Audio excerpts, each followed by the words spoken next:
What's going on, everybody? It's TheNidien. What we have today is Military Monday, Episode 4, and we're going to talk a little bit about infantry school. This is after you get out of boot camp. One thing to note, when you get out of boot camp, you're going to get a 10-day leave home.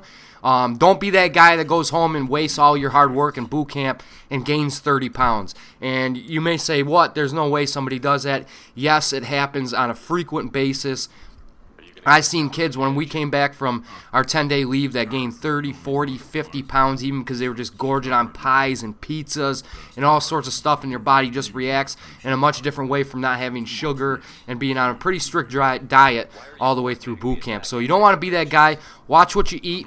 You can party and all that good stuff. Just watch what you eat. You don't want to waste a lot of hard work and pretty much be starting over at square one when we're doing all, you still got a PT in infantry school. Most of it's on your own, but you still have to PT, and you're still going to have to take PT tests after you get out of infantry school and all that good stuff. I think we even had one at infantry school just to keep everybody on par and everything.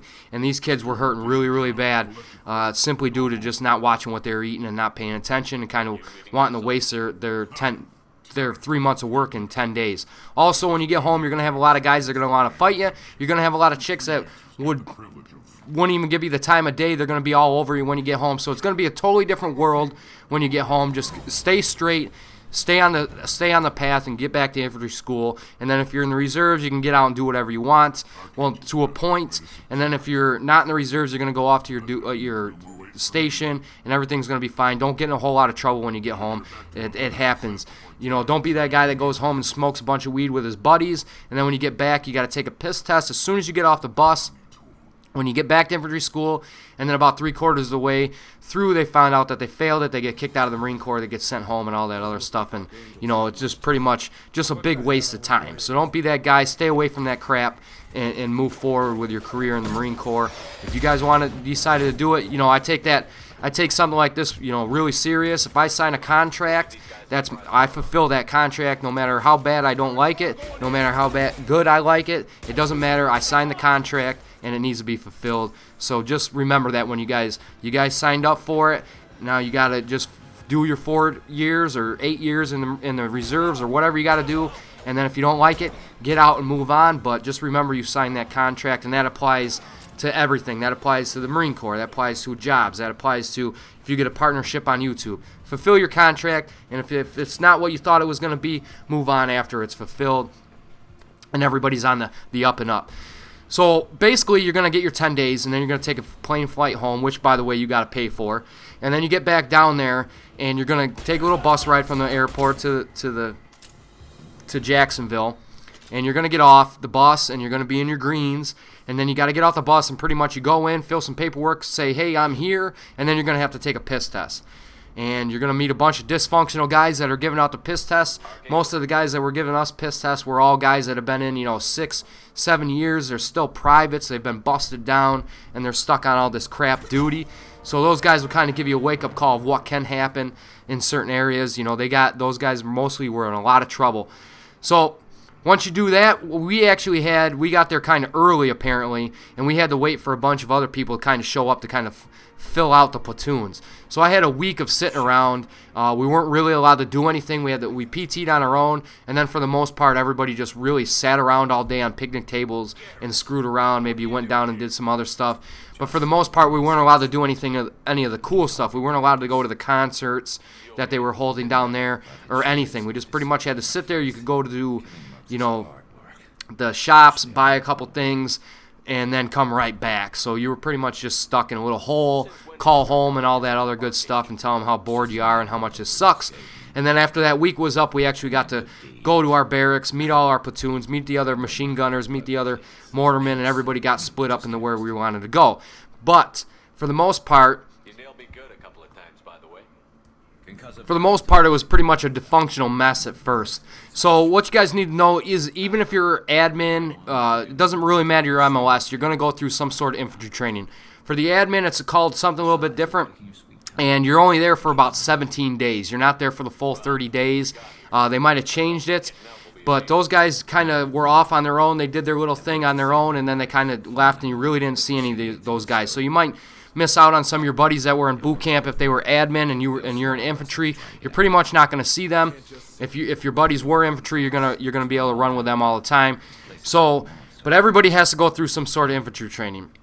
Now, the 0331s are going to go through 30 days of infantry training. You're going to go through their infantry training with them if you're an 0331, 0341, 0351. And then at the end of those 30 days, they're going to go on to their duty stations back home if they're reservists.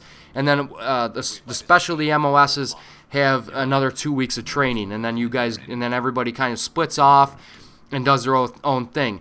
So when you're going through this infantry training, you're going to do a bunch of different stuff. You're going to take classes on how to apply camouflage correctly, how to make different camouflage tents and areas to kind of to stay in. You're going to go through a bunch of land navigation. And the land navigation was really, really interesting when I was down there because this was right after the hurricane that hit down there. When I was in boot camp, it was coming through. We were getting ready to kind of move boot camp from Paris Island down to Georgia and finish it up there. But luckily it kind of swung around us and we didn't have to do any of that mess. But it did hit North Carolina, and when we got there, the place was a disaster. Camp Lejeune was a disaster, and we had to do land nav through all this. And there was little mini rivers and just sinkholes and all trees just everywhere when we were doing our land nav. They didn't even know if the boxes that we were looking for were still there. But we had to go out there and do this stuff.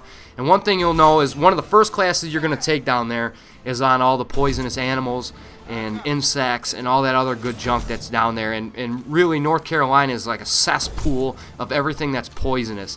You have to watch out for so much stuff. It's not even funny, between the snakes and the spiders. And when you're doing this land nav and you can't see anything, even during the day one, there was trees down everywhere, and you're just going through all this bush. And next thing you know, you'll be like, oh, look, there's a little puddle. So you'll go up and you'll see how deep the puddle is. You'll take one step into that thing, it'll be like, boot high, and then all of a sudden you're waist deep and you're swimming and trying to get out of this little sinkhole, and you don't know what's living down in the bottom. And at night it was even worse. You're going through, all you hear through the woods is, get it off me, all night long, flashlights running around all over the place because of spiders down there. I'm not scared of spiders, but some of these spiders, I don't even know if they have a name. I've never seen anything like some of these things. They're huge. They're just disgusting. And you'll be walking around and all of a sudden face plant into a spider web, and you're like, okay, there's the spider web. Where the heck is the spider, and what type of spider is it? And you don't know what you just ran into. And like I said, if you fall into some small little river that you got to kind of get across, or what you thought was a puddle, or just maybe a little stream, and you're up to your neck and you don't know if there's, copperheads at the bottom of this thing or water moccasins. You don't know what's going on, so you always got to be on your toes as far as the animals go.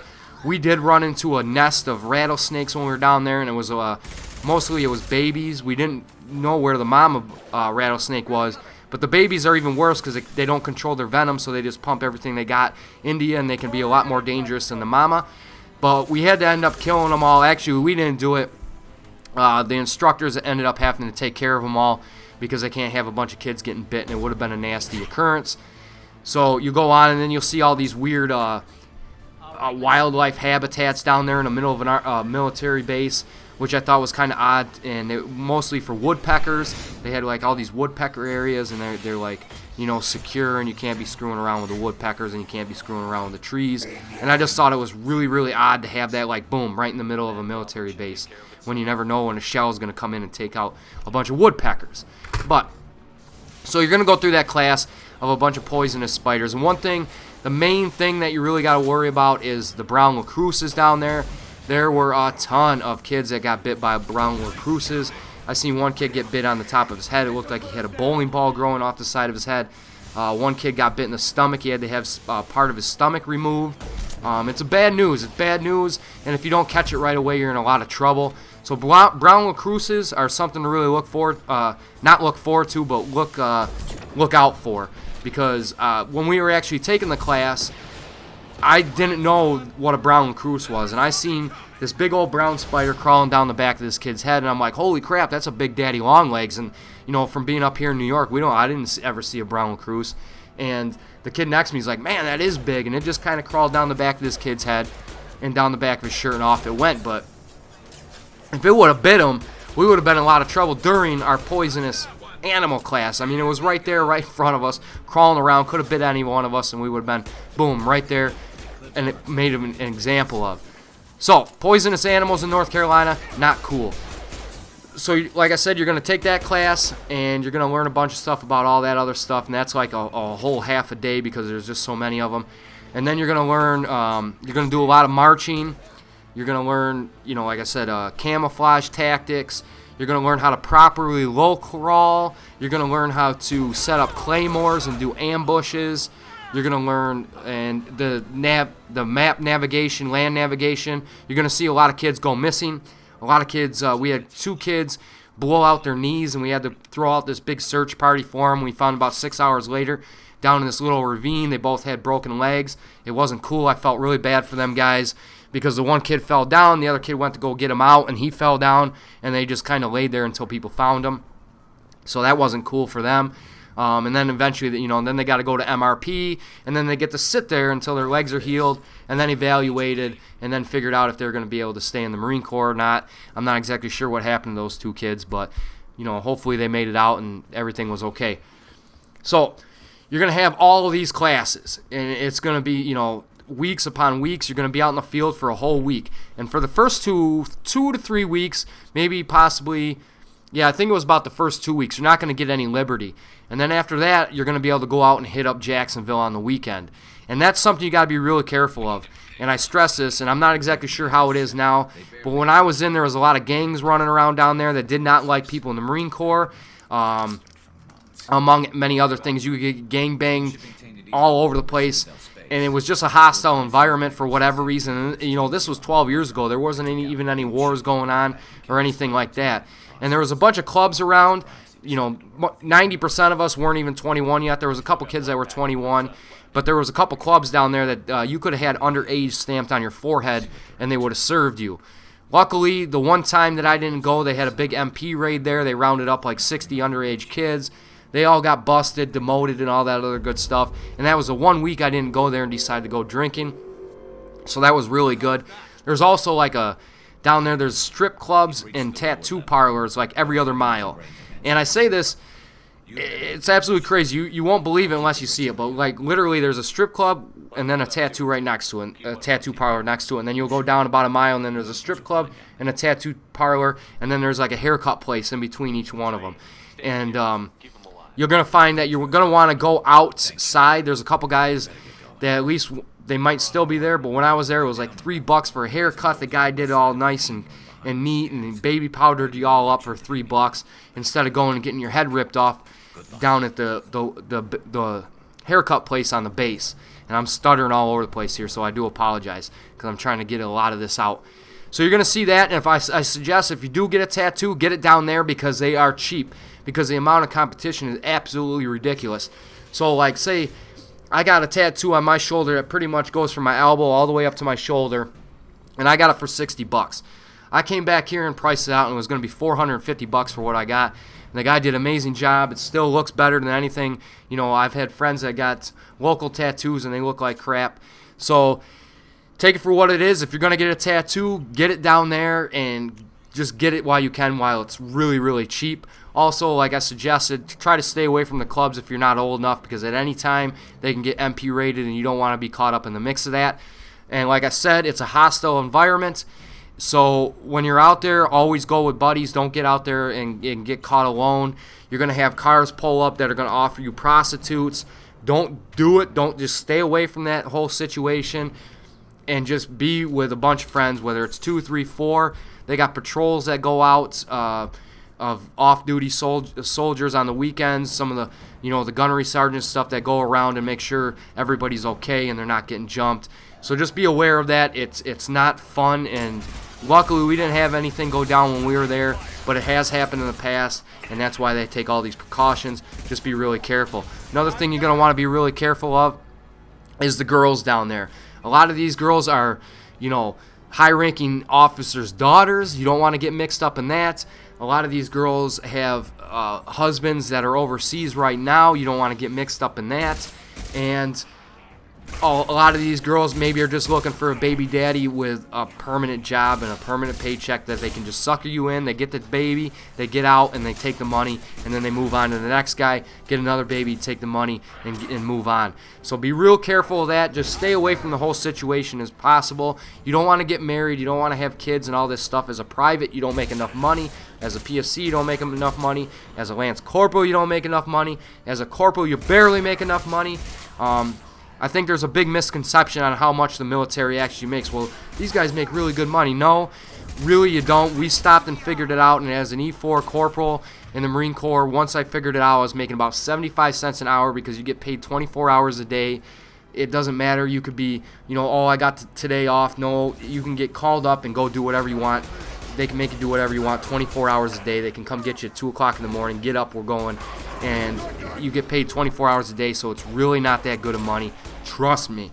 I don't know why there's a big misconception of that. There's some good money in the officer side, but as far as the enlisted side goes, until you get up to sergeant, staff sergeant, and above, you're really not making anything to brag about. So just be careful on that when it comes to that. And then you're going to go through your training. Like I said, you're going to do a lot of humping. You're going to get a chance like this, and it's mainly for the regular infantry guys. You're going to get a chance to, shoot the machine guns. You're going to get a chance. I don't think when I was down there that anybody got to shoot a smaller mortars because they're really expensive to just be popping off rounds all the time. We got to play around with AT-4s a little bit. You got to see a little bit of tanks in action and a bunch of other good stuff. You got to see Black Hawks kind of come in and do their own thing, and kind of get to watch that and see how extravagant that little party is when a group of Black Hawks come rolling in and start raining down rockets, among many other things. It's absolutely mind-boggling the amount of power that they can put out in just a short amount of time. So when you do get to play with the machine guns, the old 331s, which was what I didn't really even get to touch the thing. We got to learn how to disassemble it, along with everybody else. You got to, look at a mortar system. You got to look at a small gunner. You got to look at the tow gunners and Dragon missiles. And I'm not even sure if they use the Dragons anymore, but what the Dragon was pretty much a line-guided missile, and you kind of had to stay on target the whole time. So if you moved a little bit, it had a bunch of little motors in there that would move the line, and then would move the rocket up, down, left, or right. And if that line broke, the rocket just went off on anywhere it wanted to. Not to mention, you can probably outrun one of those things on a motorcycle, and I'm not on a dirt bike. Those things went so slow, it was ridiculous. Now a tow missile, that thing just set up, and it was like you seen a flash, and you've seen a blur, and then you've seen an explosion. It was like, what in the world is that thing? And it's this big thing. They usually put them up on the top of Humvees, but when we were there, they just had them sitting on the ground as these, tow missile systems, and just were lighting them off, and it was absolutely amazing. So you're going to get to play around with those, or actually you probably get to watch them, but you will get to shoot the M240 Golf. That's a fact. You're going to get to play around with the grenade launchers that go on your M16. We got to shoot a ton of rounds off of those, and mainly it wasn't the HE rounds. You got to shoot a bunch of paint rounds, a lot of dummy rounds, and you shoot so many of them that at the end of it, you're just shooting them almost straight up in the air to see how high they will go and all this other good happy stuff. You also get to play around with SMAWs, or not SMAWs, my bad, SAWs. So you're going to do a lot of shooting with your M16, you're going to do a lot of SAW shooting, and you're going to find out that when you see Rambo holding 2 SAWs side by side just blasting off ammo on a perfectly, and his aim is absolutely perfect, you're going to find out in a hurry that that's not really the case. Same with the 240 Golf. Standing up and shooting the thing isn't the best idea, but we'll get into that when I do my 240 Golf video. So you're going to do all that, and there's a lot to it, and you're going to find out, depending on what time you're in North Carolina, that it does get kind of cold there at night. It would be crazy. It'd be down in the 40s when we woke up in the morning, and then be 80 later on in the afternoon, and the weather was just kind of off and whack, and I was there during part of the winter, so it was one of those things, but I didn't realize how cold it actually got down there, because it's always cold up here in New York. Matter of fact, it was like 70 degrees yesterday, and it's like 47 degrees today. It's absolutely crazy. So you're going to do all that. If you're in infantry, you're going to get your 30 days. You're going to find that the chow hall is nasty. It's filled with rabbit. And I'm not saying rabbit's bad, but when you eat rabbit almost 7 days a week, it gets kind of gross after a while. And they have a bunch of different stuff too, but you're going to see a lot. Every time you go there, you're going to be like, rabbit again? Are you serious? Like, we just had rabbit for the last 5 days. So take that for what it is, and you're going to do your 30 days. And then like me, I had, excuse me, an extra 2 weeks, and that's where we kind of split off. I didn't see anybody else. It was mainly just hanging out with the machine gunners. We did get Liberty, and it was a much, much smaller crew. A bunch of my buddies were already off and gone.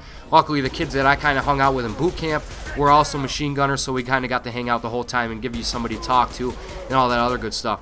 But we had our 2 weeks, and we do a lot more marching. You're going to march, 12, 15, 16 miles out to this little range, and then you'll fire the 240 Golf. And then you're going to march 15, 16 miles out to a little range, and then you're going to get to fire the Mark 80. And then so on and so forth, and then another half week you're going to go out and play with the 50 cal all day. And then kind of sleep overnight, pick everything up, and then march back, and then do a bunch of classes on disassembling, and pretty much just the specifics of your weapon. You're going to do a lot of classes, a lot of humping, and a lot of firing, and that's where you get down in the nitty-gritty and have a lot of fun. The Mark 80 was awesome. Pretty much, if you guys don't know what that is, it's an automatic grenade launcher, and it's just like shooting golf balls out in the range, except that when the golf balls land, it's explosions everywhere. That was a lot of fun. The 50 cal was awesome. Shooting the 240 Golf, tens of thousands of rounds out of that was awesome. And then you get to come back and you get to clean them all and all that other good stuff. And then right before you leave, you're going to have a hump where you got to carry the 50 cal, all your gear, and you're going to be absolutely devastated between everything. You're going to find out, that the guy that gets to carry the 50 cal barrel is the lucky one. Whoever gets to carry the tripod is the second luckiest one. And whoever gets to carry the main body of the 50 cal, sorry for your luck. Hopefully you guys are in a team that is nice enough and you guys can start switching out, because that's the guts of it. There's no good way to carry it. We pretty much put it on our backpacks, and it just sat there on the back of your neck for about a mile or two, and then you'd have to switch for a mile or two, and then switch again for a mile or two. And it was absolutely bonkers.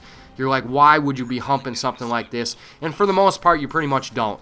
The 50 cal and the Mark 80 are going to go on top of a Humvee in a weapons platoon somewhere. If you're carrying a 50 cal out to the middle of a battlefield, there's something extremely wrong, and it's something's not set up right, and you have an asshole for a CEO, or not a CEO, but a CEO, same thing. CEO, most of the time, they're assholes to a point. I've had some good COs. I've had some bad COs. I've had some bad COs, bad enough to get kicked out of the Marine Corps by the way they treated us. So it's one of those things you got to give and take. Your experience is going to be based off how well and how good your CO is. If you got a real prick, you're going to be in for a long 4 years. If you got a good CO, it's going to be a good, happy 4 years, and you're going to might want to re-up. And then once you re-up, they'll change your CO on you, and then you're going to have the next 4 years of your life are going to suck. So that's pretty much what you're going to experience in infantry school. Like I said, stay clean. Try to stay out of the bars. If you're going to get a tattoo, get a tattoo. Stay away from the women. If you want to see a girl, go hit up one of the 1,950 freaking strip clubs they got down there. Just be careful on how much money you spend there, because you don't want to spend your whole paycheck on nothing. And then, just stay clean and have a lot of fun. This is the time to kind of really dig in and learn your weapon and know what you're talking about, and knowing what you get to once you get to your platoon, your duty station, all that. Some people are going to be sent to. That's one thing I really wanted to talk about real quick too. I almost forgot. About 3/4 of the way through, you're going to find out what duty station you're going to go to. Some people are going to go to Camp Lejeune, so you're going to get on a bus and go about a mile, and then you're going to get off. Some people are going to go, to California. Some of you guys might go to Japan. We had one kid go to Hawaii for the baseball team, lucky SOB. We had 3 kids go to Cuba, and that's one place that I understand that you don't want to do or go is to Cuba, because there's only one way on and one way out, and that's by airplane. And they pretty much got the base set up so it's like a town, but you don't want to go outside the base because they get people killed all the time. So you're pretty much confined to the base. I don't even know why we bother with Cuba anymore, but it's one of those things. So you're going to find out where you're going to go. Some of you are going to be disappointed. Some of you guys are going to be happy where you're going, but you got to take it, like I said, with a grain of salt and kind of move on. And hopefully you don't get stuck out in the Mojave somewhere for 2 to 3 years. It's got a, it's nasty out there. It's hot. There's nothing. You're going to be staring at sand and seeing a bunch of mirages and just not having a good time. And I've had a couple friends go over to Japan. They said it was the best time in their lives, and they were even thinking about moving back. and living there permanently even after they got out of the Marine Corps. So it's one of those things you're going to find out where you're going. Best of luck to all you guys that are going in as far as, boot camp goes and infantry school. Infantry school was a lot of fun. I had a blast down there for the month and a half that I was down there, and I took advantage of it and just had a good time. So that's what I got for you guys today. Is we're working our way up to about 25 minutes now, maybe a little bit over. So as always, keep your heads up. Have a great day. Peace. What's going on, everybody? I just want to let you guys know you can check out my last video over on VidThru. It's a little challenge series I'm doing with Gotham City Imposters, where I'm doing all the gold medal runs throughout all the difficulties, kind of help you guys out. It's been a lot of fun, and we're kind of working our way up to expert right now. Also, if you missed my last Military Monday, I got a link up there for you guys too. We talked about boot camp. It was a 2-part series, kind of long, but it gets the point across. I wanted to fill you guys with as much information as I possibly could. Also, if you like what you see, hit that subscribe button. Go over and hit me up on Justin TV, Twitter, and Facebook, and go over and check out VSO and VidThru's pages. You're going to find a lot more videos from a ton of more directors. I'm sure there's going to be something you guys enjoy. So as always, keep your heads up. Hope to see you there soon. Peace.